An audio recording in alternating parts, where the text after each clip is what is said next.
أعوذ بالله من الشيطان الرجيم بسم الله الرحمن الرحيم الحمد لله رب العالمين حمدا كثيرا طيبا مباركا فيه كما يحب ربنا ويرضى اللهم صل على محمد وآل محمد السلام عليك يا رسول الله السلام علينا وعلى عباد الله الصالحين والسلام عليكم جميعا ورحمة الله وبركاته اللهم آتنا من عندك رحمة وعلمنا من لدنك علما نافعا وانفعنا بما علمتنا ربنا زدنا علما وألحقنا بالصالحين Amma ba'du, para jamaah hadirin, hadirat, begitu pula anak-anak kita semua yang sedang menuntut ilmu. Alhamdulillah pada malam hari ini bertepatan dengan malam 1 bulan Muharram. Dengan terbenamnya matahari pada hari ini berarti kita memasuki hari yang baru. Semoga Allah Subhanahu wa Ta'ala menghapuskan dosa-dosa kita di masa yang lampau, menjadikan hari-hari kita di masa yang akan datang dan seterusnya hingga akhir hayat lebih baik dibandingkan sebelumnya, penuh ketaatan, ketakwaan, demikian pula keikhlasan dalam mengabdi kepada Allah Subhanahu wa Ta'ala. Allah jadikan kita sebagai hamba-hambanya yang saleh, yang berjuang di jalannya, mengajak kepada yang ma'ruf, mencegah dari yang mungkar, dan menjadi contoh di tengah-tengah saudara-saudara kita yang lain. Pada malam hari ini bersama-sama bertepatan dengan malam di bulan Muharram yang penuh dengan rahmah dan keberkahan dari Allah Subhanahu wa Ta'ala, kita akan melanjutkan kembali renungan kita di bawah naungan Al-Quran Al-Karim. Kemarin bersama-sama kita telah membaca beberapa ayat dari surah Al-Alaq yang merupakan kumpulan dari ayat-ayat pertama yang diturunkan Allah Subhanahu wa Ta'ala kepada Rasul-Nya yang mengajak kita semua melalui ajakan dan perintah Allah kepada Nabi-Nya untuk membaca, mengajak kita semua sebagai sebaik-baiknya umat yang dikeluarkan bagi umat manusia untuk membaca, mengkaji, meneliti, berfikir dan bertafakur. Ini merupakan gambaran dari ulul albab yang Allah gambarkan dalam Al-Qur'an.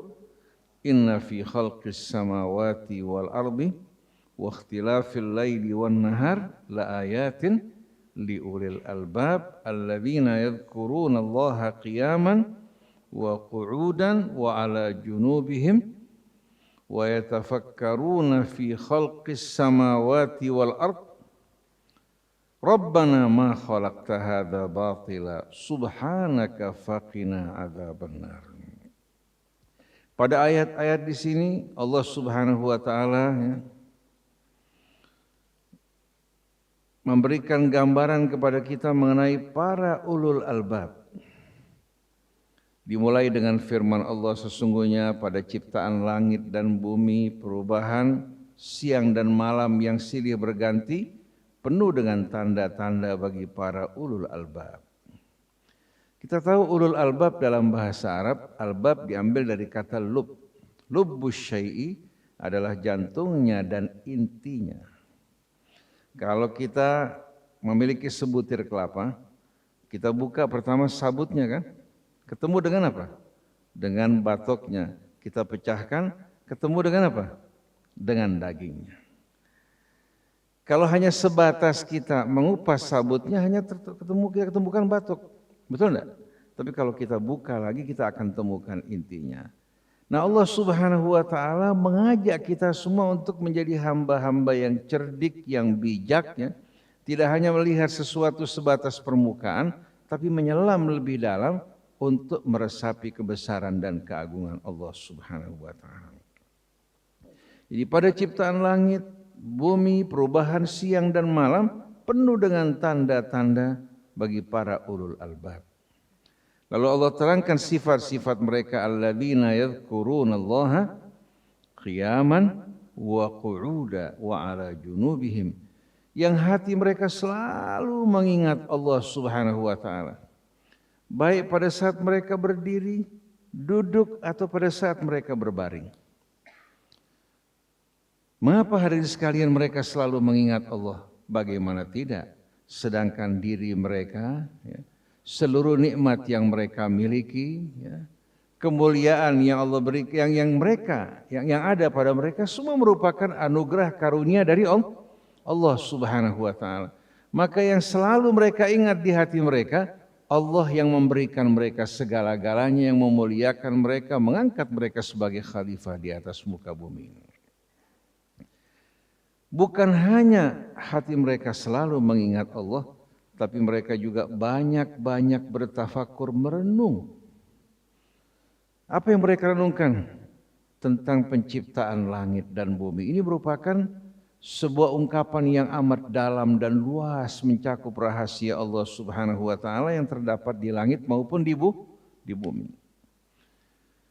Wa yatafakkaruna fi khalqis samawati wal ard. Hasil renungan mereka mengantarkan mereka kepada kesimpulan, Rabbana ma khalaqta hadza batila. Wahai Tuhan kami, Engkau tidak menciptakan semua ini dengan sia-sia. Semua ciptaan Allah memiliki tujuan. Subhanak, maha suci Engkau ya Allah. Faqina adzabannar, lindungi kami dari azab api neraka. Jadi dari hasil perjalanan, penelitian dan tafakurnya orang-orang yang beriman, mengantarkan bahwa hidup ini dan semua yang Allah ciptakan tidak ada satupun yang sia-sia. Ini merupakan anugerah dan karunia Allah bagi kita hamba-hamba yang beriman, yang selalu mengingat Allah dan banyak-banyak bertafakur. Nah, Allah terangkan dalam suratul Alaq bagaimana Allah Subhanahu wa taala menciptakan manusia dari asal usul yang begitu sederhana. Allah Subhanahu wa taala mengajarkan manusia segala apa yang mereka tidak ketahui, hingga menjadi manusia yang berakal, berilmu, dan mereka dapat mengelola apa-apa yang terdapat di bumi dari kekayaan ini, baik yang terdapat dalam perut bumi, yang terdapat di permukaan, yang terdapat di lautan. Mereka juga mengarungi angkasa. Semua merupakan hasil pengajaran pendidikan dari Allah Subhanahu wa taala. Tapi kalau orang-orang yang kafir, mereka tidak dapat melihat tangan Allah. Mereka melihat tangan-tangan manusia yang menciptakan pesawat, yang menciptakan berbagai macam peralatan teknologi. Padahal mereka lupa kalau bukan karena ilmu pengajaran yang Allah berikan kepada mereka, mereka tidak akan mampu melakukan apa-apa. Sebagai contoh, kalau Allah ciptakan manusia sebagai monyet, bisa nggak menciptakan pesawat? Bisa nggak? Kalau kita sekolahkan di Insan Mandiri selama 6 tahun, SMP sama SMA, kira-kira dibandingkan dengan anak SD pintar mana? Yang diserap oleh anak SD lebih baik dibandingkan monyet yang sekolah selama 60 tahun. Baik sekolah menengah awal maupun sekolah menengah akhir. Betul enggak? Jadi manusia harus ingat kebaikan Allah yang memuliakan dirinya, yang memberikan mereka akal, mengajarkan mereka ilmu, tapi sayang orang-orang yang kafir hanya melihat segala sesuatu sebatas permukaan, tidak menyaksikan tangan-tangan kebesaran dan keagungan Allah Subhanahu wa taala. Tapi sayang, sungguh sayang, manusia yang Allah anugerahkan berbagai macam kemuliaan, pada akhirnya kalla innal insana la yatgha an ra'ahu istaghna. Di sini Allah hentak kita dan ingatkan kita. Wahai manusia, sadarlah, jangan kamu lupa. Jangan kamu bangga dengan apa yang Allah berikan kepada kamu. Seharusnya kamu bersyukur. Tapi yang terjadi, innal insana la yatgha, sesungguhnya manusia apa? Ternyata bersikap congkak dan melampaui batas. Kenapa? an ra'ahu istaghna, karena merasa dirinya apa? Kaya, kuat, mampu. Padahal kalau dia kembali ke belakang, dia akan lihat dirinya hanya merupakan tetesan sperma yang tidak berarti. Sebelumnya bahkan tanah liat. Sebelumnya bahkan merupakan apa? Merupakan bayi yang tak berdaya dalam kandungan ibunya. Begitu pula di saat dia keluar. Kalau kita ingat semua ini, niscaya kita akan sujud bersyukur penuh kerendahan di hadapan Allah Subhanahu wa taala. Jadi ternyata manusia begitu dia merasa kuat, merasa kaya, merasa mampu, merasa berilmu, dia menyombongkan diri melampaui batas. Nah, sikap seperti ini mirip dengan siapa? Mirip dengan siapa? Iblis. Iblis, ya, sebelum bernama iblis, dia merupakan apa? Merupakan makhluk yang berasal dari bangsa jin. Yang tadinya hidup bersama para malaikat mengabdi kepada Allah. Dia dimuliakan di tengah-tengah para malaikat. Tapi ternyata dia gagal menghadapi ujian ketika Allah menguji dirinya untuk sujud kepada Adam. Allah ingin menguji dirinya apakah dia termasuk hamba yang taat, yang tunduk kepada Allah dan tidak menyombongkan diri, apakah dia termasuk makhluk yang bersifat angkuh dan sombong. Sebelum ada ujian, tidak terlihat watak yang sebenarnya dari iblis. Begitu diuji, Allah sebutkan aba wastakbara. Dia menolak, bersikap sombong, wa kana minal kafirin. Karena menjelaskan dan dia sebelumnya termasuk dari makhluk yang ingkar. Artinya kesombongan ini telah ada dalam jiwa iblis, bahkan sebelum menghadapi ujian, tapi ujian yang mengungkap apa-apa yang tersembunyi dalam hatinya. Begitu juga kita semua manusia. Kita tahu diri kita sombong dan tidak sombong pada saat menghadapi ujian. Tahu diri kita syukur dan tidak bersyukur pada saat kita menghadapi ujian. Jujur dan tidak jujur pada saat diberikan amanat baru terlihat keaslian kita. Jadi Allah Subhanahu wa taala menguji iblis, Allah juga menguji kita semuanya. Kita diperintahkan untuk sujud meletakkan dahi kita di muka bumi untuk selalu mengingatkan kita sebagai hamba yang seharusnya merendah dan tunduk kepada Allah, bersyukur kepadanya, bukan bersikap angkuh dan sombong di atas muka bumi. Nah, kalau kita perhatikan sifat angkuh, sombong, bangga diri, sifat ini hadirin sekalian berasal dari watak iblis yang berusaha menyebarkan penyakitnya untuk menggiring kita menjadi pengikutnya sebagaimana firman Allah, innama yad'u hizbahu liyakunu min ashabis sa'ir. Iblis mengajak yang masuk dalam kelompoknya, partainya, untuk menjadi temannya dalam api neraka sa'ir. Nah, di sini hadirin sekalian kita akan membaca beberapa ayat dari suratul Isra, yang menggambarkan bagaimana dialog antara Allah dan iblis atau antara iblis dengan Allah, yang menggambarkan kesombongannya dan juga mengungkapkan kebenciannya terhadap manusia dan sikapnya yang memandang remeh mereka. Wa idh qulna lil malaikati isjudu li adama fasajadu illa iblis. Ketika kami berkata kepada seluruh malaikat, sujudlah kalian kepada Adam. Ternyata semua malaikat sujud kecuali siapa? Iblis. Iblis bahagian dari malaikat bukan? Bukan. Allah katakan kana minal jin, dia tadinya dari bangsa jin. Tapi dia bersama malaikat. Ketika Allah perintahkan sujud, semua malaikat sujud kecuali iblis yang berasal dari bangsa jin. Apa jawaban iblis? Qala asjudu liman khalaqta tina. Dia bilang di hadapan Allah dengan sombong, apakah patut saya sujud di hadapan makhluk yang kau ciptakan dari tanah liat? Dia lupa bahwa yang memerintahkan adalah Allah. Dan ini sebahagian ujian. Dia bilang, asjudu liman khalaqta tina. Apa patut saya sujud di hadapan makhluk yang kau ciptakan dari tanah? Lalu dia menambahkan, qala ara'aitaka hadzal ladzi karramta alayya la in akhartani la ahtanikanna dzurriyyatahu illa qalila. Dia bilang, ini di hadapan Allah dengan sombong, ini yang kamu utamakan, muliakan dari saya. Kalau kamu tangguhkan saya hingga hari kiamat, saya akan kendalikan anak-anak keturunannya di bawah kendali saya, kecuali sedikit dari mereka. Sombong apa tidak ini?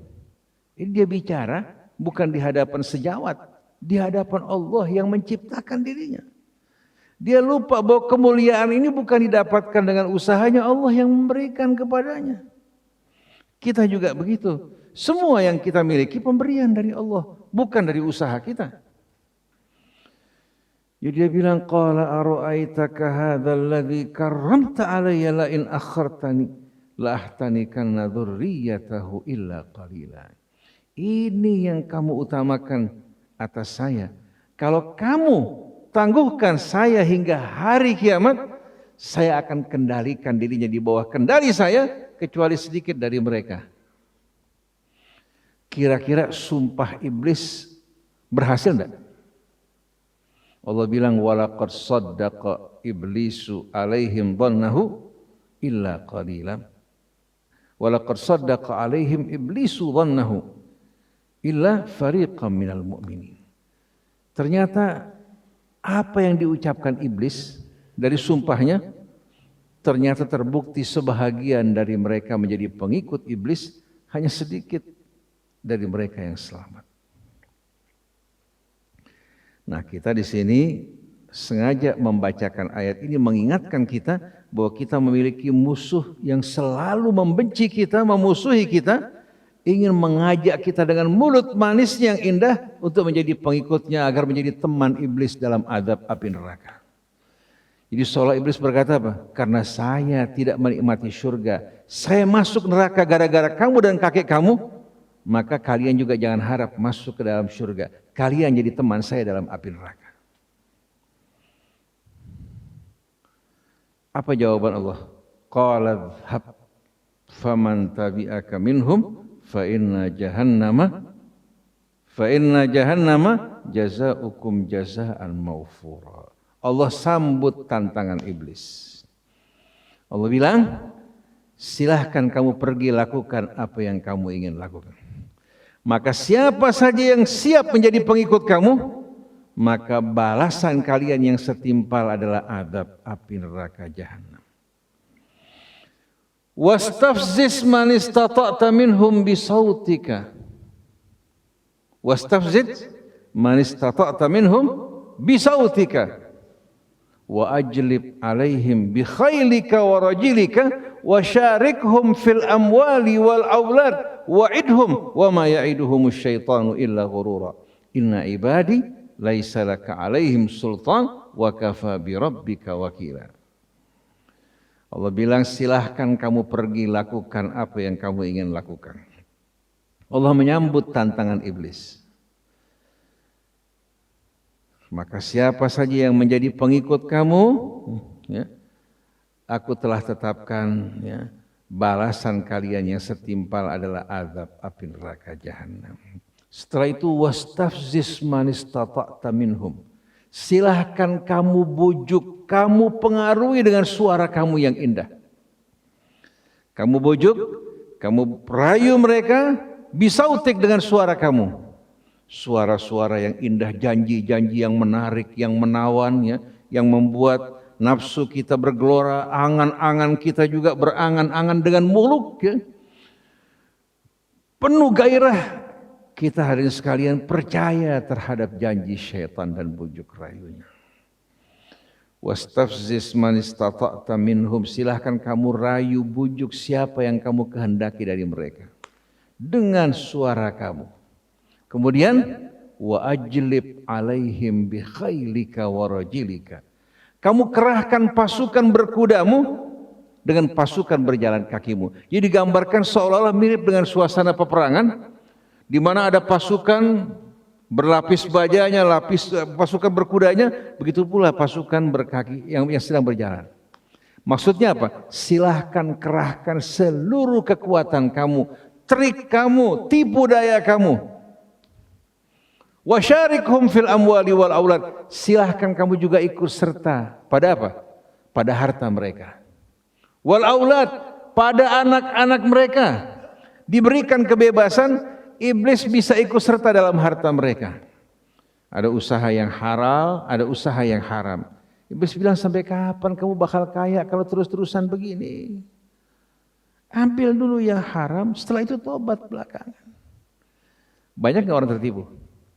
Begitu juga pejabat-pejabat pertama waktu diangkat berjanji untuk lurus, begitu naik jadi pejabat mulai godaan datang. Orang-orang yang jujur, mobilnya tua, matanya pece, ya. Sedangkan orang-orang yang ikut bermain kotor baru sebentar langsung punya mobil mewah, punya aset di sana, punya aset di sini. Akhirnya yang jujur ditegur sama istrinya, kamu kalah sama si fulan. Ambil kalau dikasih, kalau nyari jangan, kalau dikasih ambil. Setelah itu kamu gunakan sebahagiannya, bantu orang miskin, bantu orang yang susah, dukung sekolahan, masjid-masjid. Allah juga tahu. Zaman sekarang jangankan yang halal, yang haram aja susah. Asal kamu bagi sebahagian untuk kebaikan, pasti Allah maafkan kamu. Oleh karena itu banyak pejabat-pejabat hadirin sekalian dari hasil korupsi dikeluarkan sebahagian, diinfakkan di jalan kebaikan untuk menghibur dirinya, dan dia bilang apa? Hadza bidzaka, ini sebagai pengganti perbuatan salah saya. Akhirnya mirip dengan satu kejadian terjadi hadirin sekalian, ya, di satu tempat, ya, saya nggak sebutkan tempat dan kotanya, ada seorang darmawan, suka membantu orang miskin, menolong orang-orang yang lemah, hingga menjadi buah bibir di tempat tinggal dan lingkungannya. Sampai-sampai Abu Abdullah As-Shadiq, Ja'far As-Shadiq mendengar kisah orang tersebut. Akhirnya dia ingin kenal lebih dekat. Dia ikuti orang tersebut. Satu hari setelah dia dikerumuni oleh banyak orang, dia berjalan, Ja'far As-Shadiq mengikuti dari belakang. Tahu-tahu dia mampir di tukang roti. Tukang roti kan, yang dagang roti biasanya sibuk membakar roti dengan tanur tempayan yang dalamnya ada isi api. Kemudian ya setelah mereka bentuk adonannya, mereka templokkan di mana? Di tempayan untuk menghasilkan roti. Namanya tanur. Ketika si tukang roti lagi sibuk untuk membakar roti, dia mengambil sebutir roti, dimasukkan di kantongnya. Kemudian dia jalan. Dia hampiri seorang pedagang buah. Ketika si pedagang buah sedang sibuk melayani orang, dia ambil sebutir buah, dimasukkan dalam kantongnya. Kemudian dia lanjutkan perjalanan, ketemu sama orang miskin, dia berikan roti hasil curian sama buahnya. Robin Hood nih, mencuri di sana, berbuat kebaikan di sini. Dia lanjutkan perjalanannya sambil dia bersyukur bahwa dia mampu untuk melakukan kebaikan tersebut. Akhirnya Ja'far As-Shadiq alaihissalam buru orang tersebut, ditegur, ittaqillah ya fulan, bertakwalah kepada Allah. Kamu mengambil apa yang bukan hak kamu tanpa seizin pemiliknya, lalu kamu berikan kepada orang lain. Lalu orang tersebut dengan sombong mengatakan, man anta, siapa kamu? Dia bilang, saya Ja'far bin Muhammad bin Ali bin Husain bin Abi Thalib. Berarti kamu putra Fatimah Az-Zahra alaihissalam, betul? Masa kamu tidak tahu firman Allah Ta'ala? Man ja'a bil hasanati falahu asyru amthaliha. Orang kalau berbuat kebaikan dapat 10 kali lipat. Wa man ja'a bis sayyi'ati fala yujza illa mithlaha. Kalau orang berbuat buruk hanya dihukum 1. Saya mencuri dapat 2 dosa. Saya sedekahkan 2, saya dapat 20. Dipotong 2, saya masih untung berapa? 18. Kelihatannya masuk di akal enggak? Masuk enggak?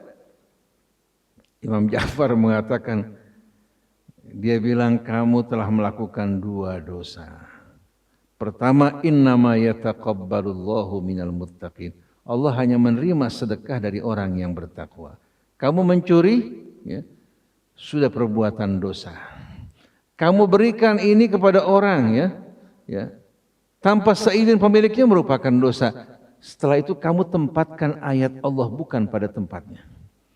Karena Allah baru menerima sedekah kalau diambil dari ketakwaan. Kalau dari hasil curian, dia tidak akan menerima 20 kali lipat. Tapi dia akan kena dosa apalagi menempatkan ayat bukan pada tempatnya. Nah, banyak orang di tengah-tengah kita seperti ini. Mengambil yang bukan haknya seperti pejabat yang korup, disumbangkan untuk masjid, disumbangkan untuk anak yatim piatu.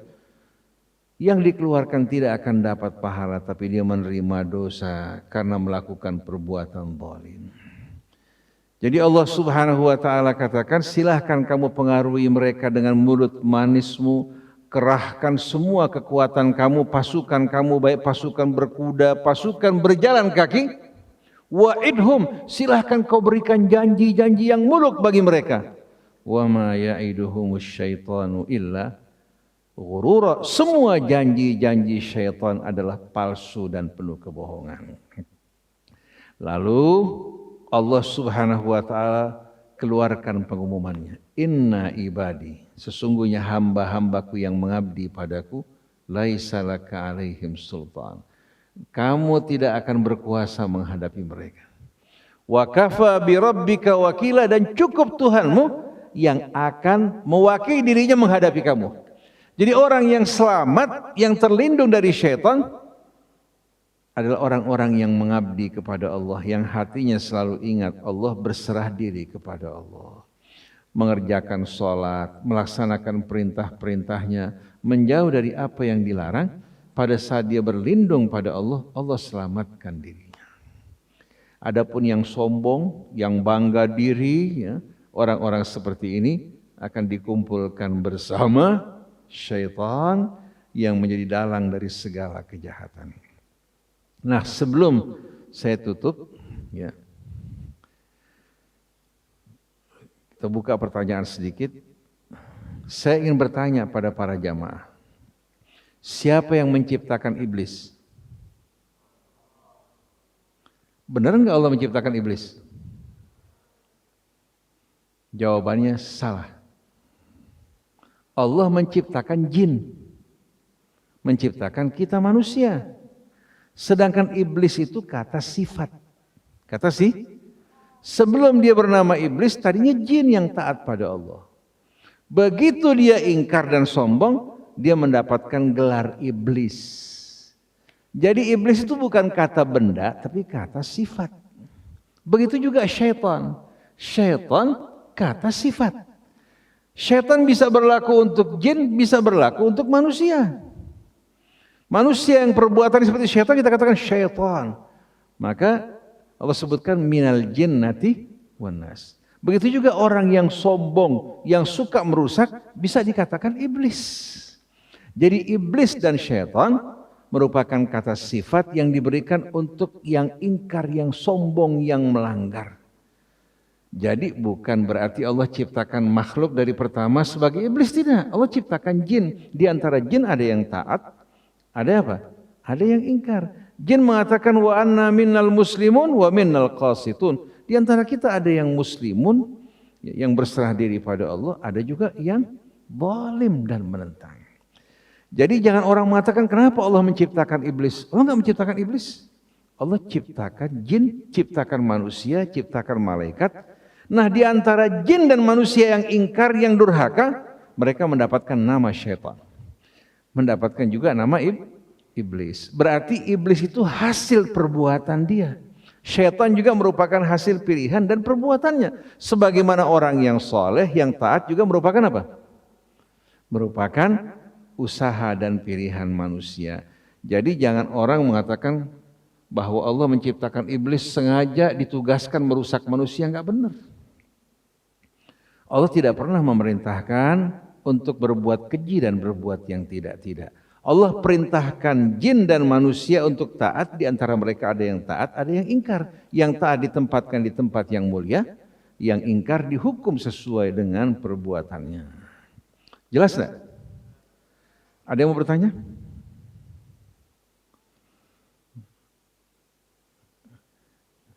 Ada yang mau bertanya enggak? Masih belum aktif nih. Masih baru ya? Enggak ada. Kita masih ada waktu kalau nggak salah 10 menit. Ada yang mau nanya? Silakan, Hadi.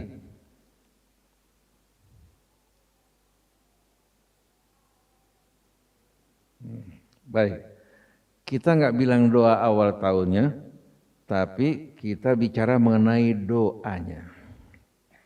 Mengenai berdoa kepada Allah merupakan hal yang Allah perintahkan, betul enggak? Wa qala rabbukum ud'uni astajib lakum, mohonlah padaku, aku akan kabulkan permintaan kalian. Sekarang kita menghadapi awal tahun. Semua amal kita dihisab dan ditulis oleh Allah.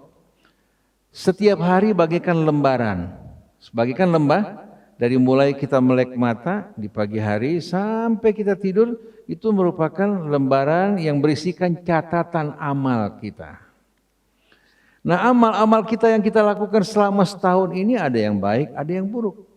Maka sebagai hamba, ya, seharusnya di samping setiap malam dia mohon ampun atas kesalahan dan dosanya seperti Imam Hasan al-Banna, sebelum tidur selalu dia melihat catatan amalnya, kemudian mohon ampun atas kesalahan dan dosanya, bersyukur kepada Allah atas hidayah yang Allah berikan dalam kebaikan yang dilakukan. Nah, sekarang selama setahun ini yang kita lakukan kan banyak dosa, banyak kesalahan, banyak kealpaan. Kita mohon pada Allah untuk mengampuni dosa-dosa yang lalu, kemudian membuka tahun yang baru, dan seterusnya dengan amalan yang Allah ridhai, agar dapat menjadi manusia-manusia yang saleh, yang bertakwa, yang mempersiapkan bekalnya untuk hari akhir. Sedangkan bagi anak-anak kita yang sedang tumbuh ini, dengan doa minta kepada Allah agar Allah jadikan manusia-manusia yang berguna, membantu dalam menuntut ilmu, mudah dalam memahami pelajaran, ya, dan mempelajari yang bermanfaat untuk kita semuanya. Demikianlah para jamaah, hadirin, hadirat yang dirahmati Allah Subhanahu wa taala. Saya kira sebelumnya masih 8 menit bisa baca doa awal tahun, biar Ustaz Angga yang baca. Silakan. Hadirin mati Allah Subhanahu wa taala, anak saleh. Mari sama-sama kita akan membaca doa awal tahun dengan berharap kepada Allah Subhanahu wa taala, semoga di awal tahun ini, di tahun ini kita lebih baik insyaallah dalam ketaatan kepada Allah Subhanahu wa taala. Bismillahirrahmanirrahim. Alhamdulillahi rabbil alamin. Wassalatu wassalamu ala sayyidina Muhammadin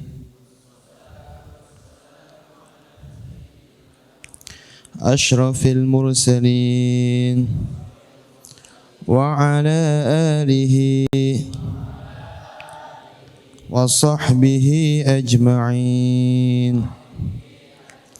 Allahumma antal abadiyyul qadimul awwal wa ala fadlikal azim wa judikal muawwal. وهذا عام جديد قد أقبل علينا نسألك العصمة فيه من الشيطان الرجيم وأوليائه وجنوده وألعون على هذه النفس الأمارة بالسوء والاشتغال بما يقربنا إليك زلفى يا ذا الجلال والإكرام يا أرحم الراحمين وصلى الله على سيدنا محمد النبي الأمي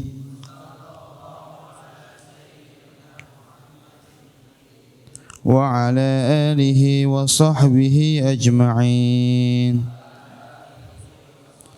والحمد لله رب العالمين. Syukran. Assalamualaikum warahmatullahi wabarakatuh.